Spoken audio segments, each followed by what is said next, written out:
Bueno, buenas noches otra vez. Buenas noches, Buenas licenciada. noches, Licenciada. Buenas noches, licenciada. Ya para terminar, ya todos cansaditos ustedes, ¿verdad? Bueno, pues ya vieron bastante y tuvieron ahí la nota que nos hizo favor Carolina, ¿verdad? Hoy tenemos el tema de Abdías y fíjense que es muy importante. Ya teniendo así el folleto, no sé si ustedes lo tienen en acceso o si lo tienen ahí disponible, pero vean Abdías. Este es muy pequeño, muy cortito, es un solo capítulo, bueno, ni siquiera es capítulo, son 21 versículos, y condena la negligencia. Fíjense ustedes, generalmente cuando hablamos de un profeta, generalmente pensamos que toda su vida, pues como que es una profesión, y realmente no. Generalmente un profeta tiene una misión por un tiempo determinado. Y no es que se le quite porque hizo esto, porque hizo aquello, sino que simple y sencillamente tiene la misión y se termina, ¿verdad? Entonces, en este libro les ponen de ejemplo una película, la lista de Schindler, que fue un personaje que salvó muchas vidas judías. No sé si ustedes vieron esa película. Está yo creo que está en YouTube o está accesible. A veces la pasan en los canales de cable, ¿verdad? Si la pueden ver. Entonces, ahí termina esa película con una frase del Talmud. Acuérdense que vimos que está la Torá y luego el Talmud, que es como una interpretación, ¿verdad? Que se va dando. Y ahí está esta frase: aquel que salva una vida, salva al mundo entero. Así termina esa película, ¿verdad?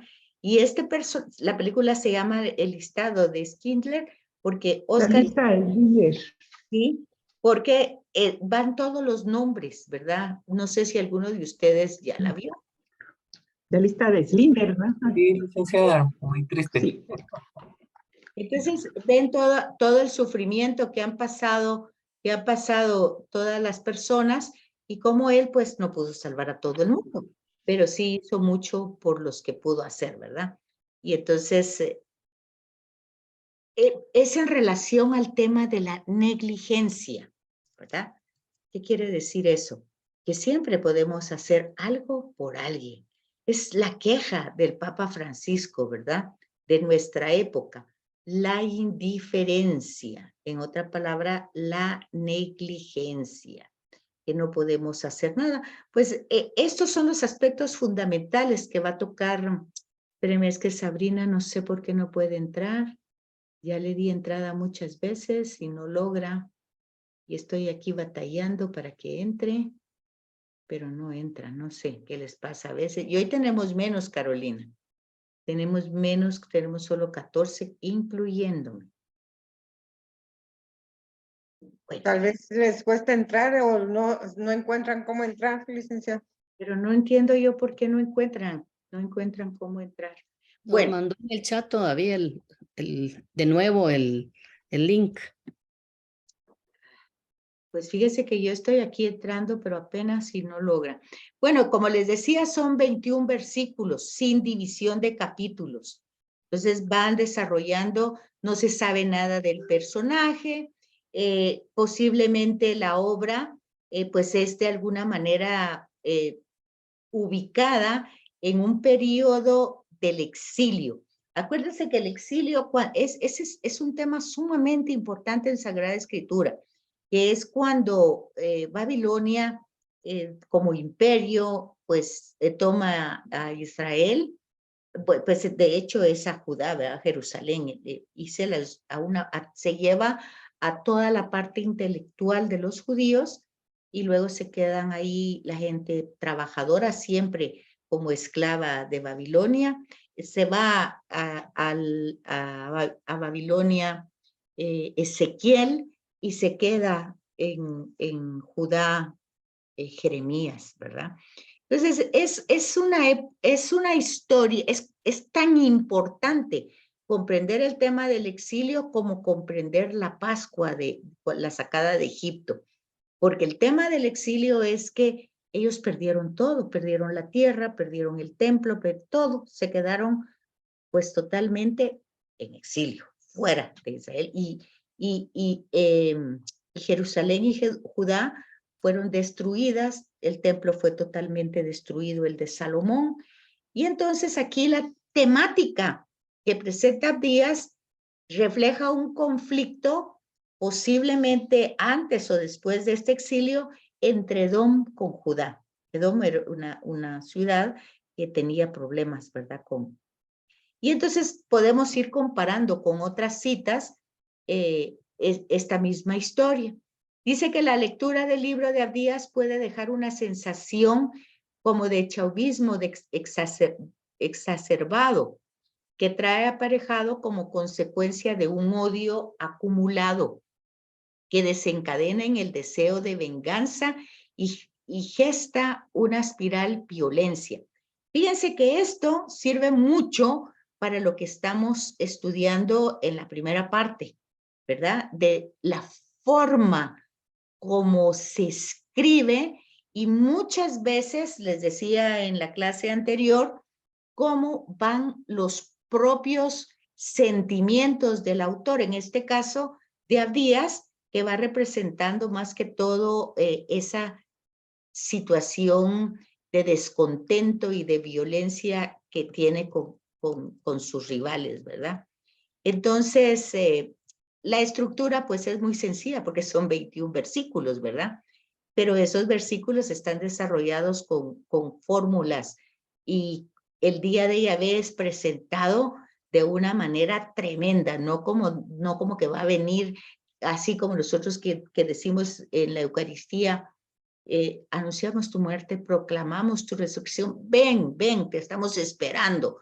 No, aquí es un tema de destrucción, es un tema de desgracia, pero en los últimos versículos, después de que desaparece Edom porque va a ser castigado terriblemente, es un poco como cuando nosotros tenemos a una persona que nos ha hecho mucho daño y nosotros muy buenos cristianos decimos, ay, que Dios lo castigue, que Dios lo juzgue, que Dios, bueno, es un poco parecido. Aquí está fundamentada como esa idea, ¿verdad?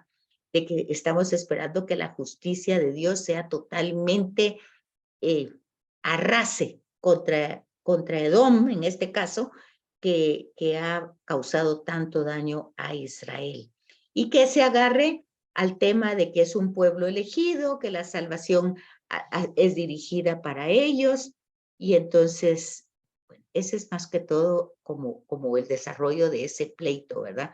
Que va siendo casi toda acusación a Edom. Porque aquí Israel se presenta como violencia contra su hermano Jacob, o sea, Edom ha tenido, que forma parte de las mismas tribus, pero ha sido violento, ¿verdad? Entonces Dios va a actuar, pues, vengándose de todo eso. Entonces, pareciera, pues, dice en esta unidad que se expone la acusación principal del Señor a Edom, ejercida contra su vecino, o sea, ya que ha actuado mal contra Israel, pues lo va a destruir Dios. La causa fundamental es que va a ser aniquilado, porque Judá ha sido víctima, ¿verdad?, de esas acciones.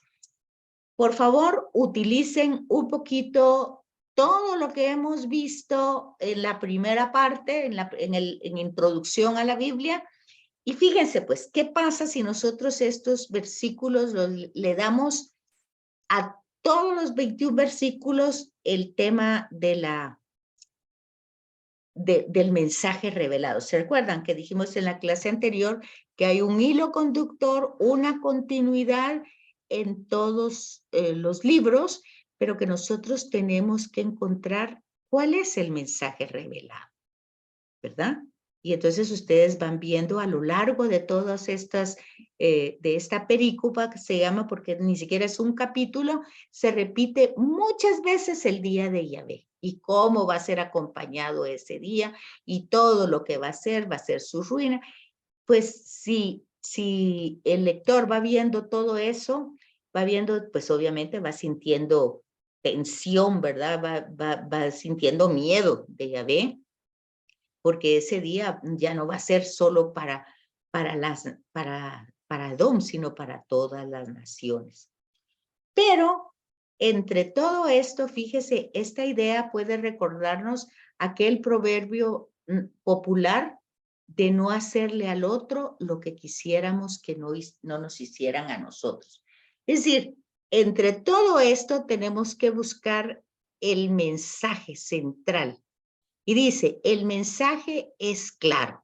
Ninguna ventaja sacada en detrimento del vecino será de utilidad. O sea, si usted ha hecho algo para sacar ventaja de alguien y le va a causar daño, pues mire, no le va a servir nunca de nada. Eso no es porque Dios lo va a castigar, sino porque la regla de oro es la que Jesús va a decir después, que va a decir en Mateo 7:12 y en Lucas 6:31, no le hagas a los otros, o haz al otro en forma positiva, haz al otro lo que quieras que te haga. En este caso, no hagas al otro lo que no quieras que te haga. Entonces, es la regla de oro y es el mensaje que Jesús también lo va a desarrollar. Así se suele llamar a lo que Jesús dice en el Evangelio, la regla de oro del cristianismo. Y sintetiza el mensaje ofrecido por Abdías, ¿verdad? En breves versículos, 21, pues se va diciendo de alguna manera todas las consecuencias que va a tener Edom por comportarse de la manera que se comporta con Israel. Ahora, ¿cuál es el tema literario? Pues que pone eso en la boca de Dios, que dice, ¿verdad? Pero eso ya se incorpora a la literatura, ¿verdad? Entre la literatura judía y la cristiana. Sus raíces están en el consejo de la sabiduría. O sea, la manera de decir que no hay que hacer algo, pero que lo dicen de una manera que como que es difícil. Es como cuando uno le dice a un niño, pues creo que eso lo he dicho muchas veces, que no meta el dedo en la corriente eléctrica porque se va a lastimar, se va a quemar, Entonces, no es que uno le esté amenazando o le esté diciendo, sino que de alguna manera tiene que comprender lo que está pasando, ¿verdad? Entonces dice que de alguna manera tenemos que ver esto como un instrumento que se va a ir avanzando a lo largo de la Sagrada Escritura, ¿verdad? Una norma que podríamos entenderla como moral, pero realmente no es una norma moral ni ética, ¿verdad? Sino que es el paso de la cruda venganza hacia, o sea, es una superación al tema ético de reciprocidad, de ojo por ojo y diente por diente. O sea, esa era una regla anterior. Si me quitas un ojo, yo te puedo quitar otro. Bueno, esa era la regla anterior, que tampoco era una regla mala, sino que era una regla para limitar el que el otro se extralimite en la venganza. Era una manera de limitar. Era una especie de legislación. Pero esta es una superación porque esta no es una ley. Este es como algo que tenemos que integrar en la vida. No es una normativa, ni moral ni ética, sino es una superación a esas dos cosas. Porque vamos a ver de que el prójimo es tan importante. Aquí tienen ustedes una serie de referencias en los pueblos cercanos a Israel que tienen como esa misma, pues digámosle normativa, pero no, realmente no es una norma. Es como un sentido común. Hace mucho tiempo había una revista que se llamaba muy interesante. No sé si ustedes la vieron alguna vez, pero yo recuerdo una portada y la he buscado tantas veces porque la tuve, pero o la presté o qué, pero era como que iba un muñeco hecho como de hilo, y el de atrás le iba quitando todo el hilo que tenía, pero él no se daba cuenta que al quitarle el hilo, él se iba quedando sin toda su forma humana, por decir ahí, aunque eran muñecos, ¿verdad? Pero eso es lo que pasa. Tú le quitas al otro y automáticamente algo estás perdiendo de lo que sea. Entonces Jesús lo presenta en Mateo como así que todo lo que querráis que os lo hace en forma positiva, que hagan a ustedes los hombres, así también vosotros hacedlo a ellos, porque esa es la ley y los profetas, pues está justamente pues utilizando a Abdías, ¿verdad? Y en Lucas dice lo mismo, pero de otra manera. Y tal como queréis que hagan a ustedes los hombres, hacedlo a ellos igual. Entonces, eso se llama un logión de parte de Jesús. Cuando nosotros encontramos una frase que está repetida y que sí se puede entender desde la cultura judía, desde su propia raíces, se llama un logión. Y seguramente Jesús lo dijo, y lo dijo tal vez no solo una vez, tal vez lo dijo muchas veces. Y ese pertenece, la fuente Q, o Kelet, ¿verdad? Es una fuente que no tenemos evidencia de que exista, pero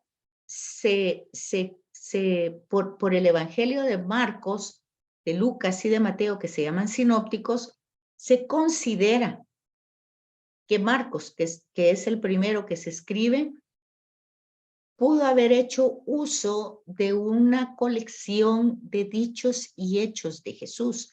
Y esos dichos y hechos se llaman la fuente Q, ¿verdad? No la tenemos en evidencia, pero resulta que Marcos es como el chasis de Mateo y de Lucas, porque lo que hace Mateo es desarrollar, poniendo la infancia de Jesús en una tendencia judía, ¿verdad? Porque esa infancia va dirigida a José y va a desarrollarse, pues, como Jesús como judío. Es decir, María le da la carne humana y José le da el estatus de judío, ¿verdad? Le da la raza, le da la descendencia de David. Y Lucas, que escribe para los griegos, pues le añade pues también la parte de la anunciación, o sea, también la infancia de Jesús, pero dirigida a María, ¿verdad? Entonces, aquí notamos los rasgos fundamentales, dejan de ser recíprocos, es decir, yo no le voy a hacer al otro lo que el otro me está haciendo, al contrario, voy a hacerle lo que yo quisiera que a mí hiciera conmigo. Es una forma positiva de la forma negativa que la utiliza Díaz. Y la regla de oro debe presuponer un criterio de acción. O sea, eso es para toda la escritura. Todo lo que está dicho ahí no es para que lo creamos y peleemos por una cosa o por otra, sino porque realmente lo llevemos a una acción. Así como cuando Abraham tiene la experiencia de Yahvé, el versículo 4 dice, marchó, llevó una acción.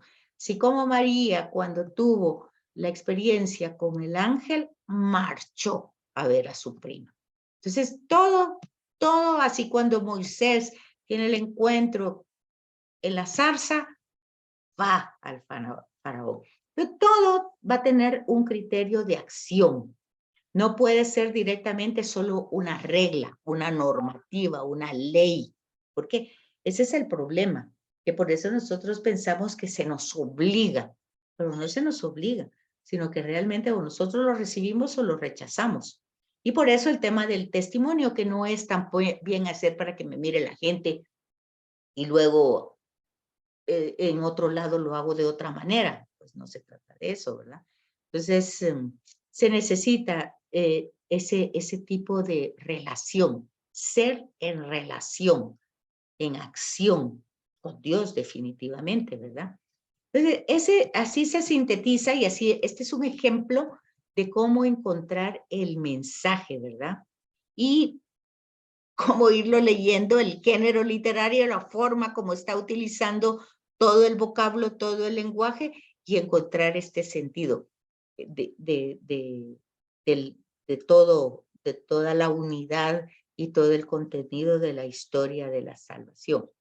Porque al final, pues, el Señor es el que los va a ayudar, se va a mostrar la misericordia, entra en una serie de relatos que nosotros podemos ir captando de distinta manera, ¿verdad? Pero tenemos que llevarlo hasta Jesús y hasta nuestra fecha. Entonces, el balance final dice, si volvemos sobre el reproche de Abdías a Edom, encontramos que también ahí se espera superar la ética de la reciprocidad. El anuncio del juicio persuade a obrar con el respeto a la dignidad del prójimo. O sea, pero es por miedo, ¿verdad? Persuadir, pero ellos pues se asustan. Se rompe la referencia personal. La compasión debe ejercitarse, no solo porque se espera para uno mismo en la propia desgracia, sino porque está cerca el día del Señor. O sea, un poco nos ayuda al tema de Cuaresma, ¿verdad? El tema de que lo decimos hoy por ti, mañana por mí. Es esto, ¿verdad? Se espera que en el momento en que estemos mal, pues también haya alguien que nos ayude, ¿verdad? Lo mismo que alguien que han hecho por ti, pues que lo hagan de alguna manera por mí. Pues sí, el Señor se pone como juez garante de esa justicia, ya como garantía, que se levanta como suprema autoridad y pues de alguna manera aquí dice que nos exige respetar la dignidad. La verdad no es una exigencia, es sentido común. ¿Sí? No puedo solo tener derechos, ¿verdad? Yo debo de entender que mis derechos terminan donde empiezan los del otro. Acuérdense que es algo que ni siquiera es religioso, pues, porque se recuerdan a Benito Juárez, ¿verdad? El respeto al derecho ajeno es la paz. O sea, no está dando una regla, es un sentido común. Y bueno, pues ahí termina Abdías, es muy chiquito, yo les sugiero que lo lean. Lo hago rápidamente porque quiero pasar con Jonás, que es un profeta, pues, malhumorado, pero quiero que vean mucho cómo el Papa Francisco va a reflexionar sobre este tema, ¿verdad? Y cómo nos lo va a actualizar con el tema de la asedia egoísta. La asedia es como que les dijera yo, como no tener ganas, como no querer, ay, no quiero ir a misa, no quiero hacer, ay, quiero llamar a alguien, pero ahorita no tengo ganas, tal vez más tarde, y bueno, y nunca llamo. Ay, yo sé que la fulanita está enferma, ay, quiero ir a verla, pero ay, bueno, asedia, egoísta. Dice en su exhortación apostólica Evangelii Gaudium, el Papa dice que cuando más necesitamos un dinamismo misionero que lleve sal y luz al mundo, oigan, que eso va para nosotros. Muchos laicos sienten el temor de que alguien les invite a realizar alguna tarea apostólica. Digamos lo mismo en relación al estudio, ¿verdad? Pues hay como temor, ay, no puedo, ay, me cuesta, ay, es que no, bueno, siempre hay un negativo, ¿verdad? Entonces se trata de escapar de cualquier compromiso que les pueda quitar tiempo o que les haga esfuerzo, un poquito más, ¿verdad? Hoy se ha vuelto muy difícil, dice. Por ejemplo, conseguir catequistas capacitados para las parroquias y que perseveren de esa tarea durante varios años. Pero algo semejante sucede con los sacerdotes, que cuidan con obsesión su tiempo personal. Esto frecuentemente se debe a las personas, debe a que las personas necesitan imperiosamente preservar sus espacios de autonomía, como que si una tarea de evangelizadora fuera un veneno peligroso y no una alegre respuesta de amor a Dios, que nos convoca a la misión y nos vuelve plenos, fecundos. Algunos se resisten a probar hasta el fondo el gusto de la misión y quedan sumidos en una asedia paralizante. Entonces dice que la palabra asedia está conformada a partir de un lenguaje metafórico y viene de un término latín que denota amargura, acidez, tristeza. Todo lo contrario a lo que es el evangelio, dulzura, gozo. La acidez de la asedia es consecuencia del avinagramiento de la dulzura de la caridad hacia Dios y hacia el prójimo. O sea, no tenemos ganas. Ay, no, ella está pidiendo y más necesito yo. Siempre tenemos un buen argumento para no hacer las cosas, ¿verdad? Entonces, la relación clásica entre lo ácido y lo frío ayuda también a comprender el sentido de la asedia. Hay muchas formas como nosotros podemos entender qué es la asedia. Es un enfriamiento de fervor.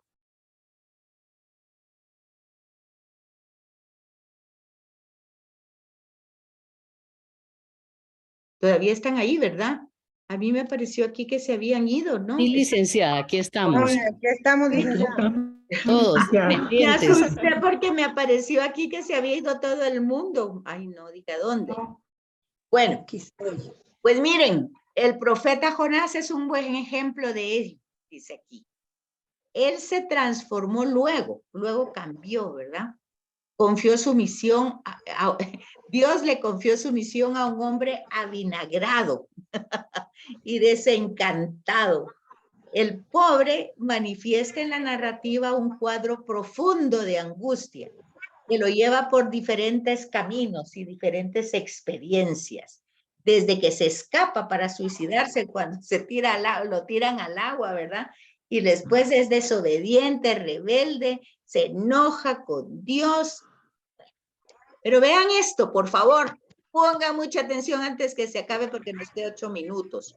Oigan, Jonás no es un personaje histórico, sino una ficción. ¿Qué les parece? ¿Alguien se está jalando el pelo por eso?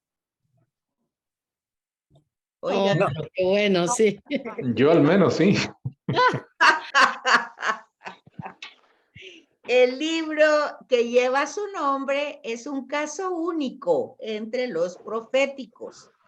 No se le da el nombre de Nabí, que era profeta, ni tampoco dice que está profetizando. A él se le piden que haga un anuncio, que es simplemente que dentro de 40 días Nínive será arrasada. Fíjense. Pero por favor, desen cuenta. ¿Sí, José? ¿Sí, José? No quería interrumpir, licenciada, pero esto, si es algo, pues no es un caso pues de una persona que existió como los demás profetas, entonces no nos lleva esto como a pensar o no es contradictorio esto contra el libre albedrío de las personas. Si él, habiendo tenido ese llamado, no quería hacerlo, suena como que Dios lo obliga y tiene que hacerlo porque tiene que hacerlo. Pero mire, le cuestiona Gracias. eso, pero acuérdese que no es un personaje histórico y eso se pone muy interesante, porque entonces quiere decir que usted tiene que encontrar verdaderamente el mensaje, porque si se puso no siendo un personaje histórico, es porque tiene un verdadero mensaje de la revelación de Dios. Si vamos de acuerdo con lo que vimos en el primer curso. ¿Qué le parece a usted eso? ¿Me comprende lo que le digo?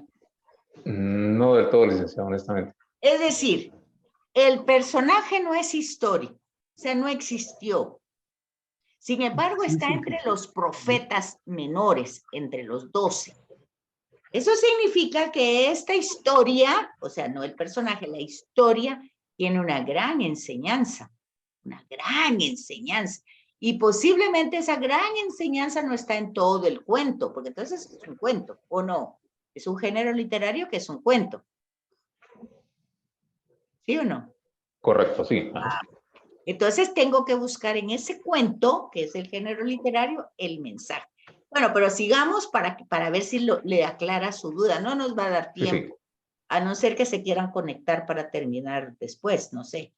Si quieren, lo terminamos, pero si no, nos quedan 5 minutos. Sí, terminemos. O sea, nos volvemos a conectar. Sí, Lick, unos 5 minutos más, ¿verdad? Para terminar. Sí, por mí también. Ajá, por favor. Bueno, entonces dice, el libro que lleva su nombre es un caso único, ¿verdad? Pero hay que fijarse que en la escritura ni le dicen que es un profeta ni está profetizando, ¿verdad?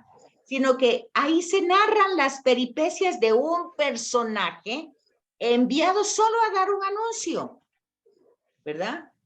Pero dentro de este libro hay un salmo, ¿verdad? Que está en el capítulo 2. Y entonces podemos ver fácil la composición del libro, que son en 3 escenas, ¿verdad? Primero se le recibe el encargo de advertirle a Nínive que va a ser destruida, ¿verdad? Pero en lugar de ir, pues se va a Tarsis, ¿verdad? Y luego empieza una gran tormenta, entonces él tiene que decir que lo tiran al mar para que solo así se termina la tormenta. Luego vuelve a recibir el mismo encargo y esta vez sí va a la ciudad. Y el tema, fíjese una cosa, José, más que el problema que usted dice que le daría de que Dios pues se está como imponiendo en la persona y quitándole la libertad porque él no quería, ¿verdad? Ese problema yo no lo veo tan grande como el hecho que Jesús lo pone como ejemplo de que, y es una lectura que acaba de ser, que dice pues que aquí hay alguien más que Jonás. ¿Se da cuenta? No sé no sé si llegan hasta ese punto, pero Jesús lo presenta como una persona histórica. Claro. ¿Ah? Voy a tener que releer esa parte. ¿Pero captan o no captan? Sí, sí, licenciada. Sí, Pedro. Señor, yo entiendo que sobre el profeta Jonás, el mensaje que nos da y el mensaje que nos muestra es que nos compara a nosotros cómo vamos yendo o cómo vamos ir encaminando hacia Dios. Creo que ese es el mensaje que nos da a entender porque en la naturaleza humana, bueno, y si me equivoco me corrige, y en nuestra naturaleza humana vamos viendo esa rebeldía, esa levantada de caídas y todo. No sé si estoy en lo correcto o no. Pues vamos a ver, tenemos que leer para no dar nuestras opiniones, sino ver realmente si encontramos el mensaje a través de la redacción del libro, ¿verdad? Porque después Dios le da, resulta que se enoja mucho porque le está dando un árbol una sombra y de repente hay un gusano que destruye el árbol. Entonces ya no tiene sombra, ¿verdad? Entonces no, se pone muy, muy bravo. Entonces, hay que ver la redacción del libro, en qué época, contexto histórico, en qué época se escribió, no en qué época existió Jonás, sino cuándo se redactó el libro y por qué. ¿Por qué si no es un profeta? ¿Por qué está entre los profetas menores? Y entonces, verá, aquí se lo explican. Dice que está ubicado más o menos ya con el imperio persa. Cuando se quiere consolidar nuevamente el judaísmo. Acuérdense que acaba de pasar el exilio, han regresado a su tierra porque Ciro de Persa se los ha permitido. Pero durante esa época Y ya desde el retorno, los deportados y la comunidad judía, pues muchos estaban muy contentos de haberse quedado en Babilonia. Pero, ¿qué es el problema? Que ellos, los que regresan, se recuerdan de que ellos tienen una elección, son descendientes de una elección y una alianza.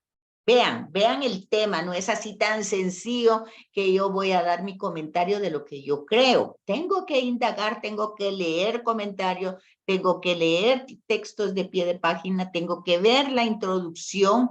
No nos dejemos llevar fácil de que yo creo esto, yo pienso esto, porque no son nuestros comentarios los que edifican, sino que el mensaje de lo que Dios va revelando.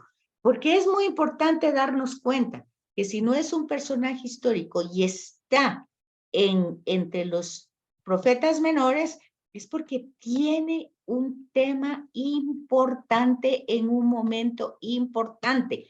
Y el momento es el retorno, cuando ellos regresan a Israel después del exilio, y muchos no quieren hacerlo porque están muy contentos en Babilonia, pero pero ya con otra cultura se les olvida su identidad de pueblo elegido y de alianza realizada.